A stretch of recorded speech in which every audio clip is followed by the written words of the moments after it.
Hi, my name is Ethan. I'm the service manager at Thomson Air Conditioning, and today we're going to be talking about reasons why your air conditioning system might be popping breakers during the summertime.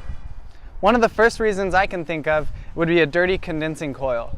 The condenser is the unit that sits in your backyard or sometimes on the roof, and its main purpose is to just cool down the refrigerant that comes back to it in a superheated gas form.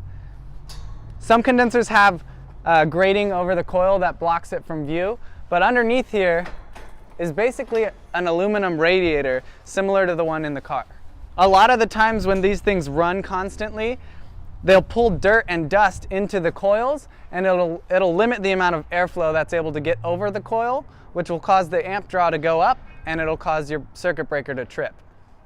An easy way to clean something like this is to access the coils and just hose it off with a garden hose. Before doing that, it's important to turn the power off so that there aren't any electrical issues, and to use the hose and squirt it from the inside out so that you push the dirt and all the gunk that's clogged up in here out away from the coil instead of pushing it further into the coil. So removing these grates and hosing it down with a garden hose is a great way to do preventative maintenance and to keep that clean so that it doesn't cause potential problems in the future. If the coil is too dirty to clean with a garden hose, our technicians are actually able to do a chemical coil cleaning on a service visit. In that case, we would take apart the entire condenser to access the coils.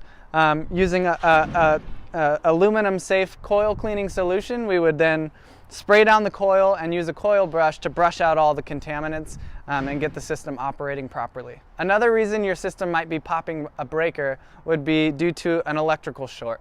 A direct short to ground. This could be located in the condensing unit or in the line feeding the condensing unit with high voltage electricity. It could be that the compressor is bad and it's going to be popping the breaker due to a short internally, or a nick in the high voltage line going to the condensing unit. This is a little bit more advanced and will require some troubleshooting, so it's best to call a professional and to get the unit diagnosed. If your breaker does pop during the summertime, you can usually reset it and buy yourself a couple of days before it pops again. Locate your breaker panel and figure out which breaker is the one that's attached to the air conditioning unit. Usually it's marked on the breaker panel itself and it'll say AC or condenser. Sometimes you can't tell if the breaker is popped because it won't be fully tripped over. So what I would do is I would locate the breaker, flip it all the way off, and then turn it all the way back on. If your air conditioning starts up and works, then you know that the breaker was popped in the first place. Usually if your air conditioning breaker is popped due to a dirty condensing coil, it'll take another day or two to pop it again because it isn't until the unit is at a full load that it'll actually trip the breaker. If you reset the breaker and you hear a tick and it trips right away again, that usually indicates that it's a more serious issue and it could be a direct short to ground. Again, this is Ethan with Thomson Air Conditioning. Thank you for viewing this video, and if you'd like to book a service visit, please visit www.thomsonac.com or you can call us at 562-201-3014.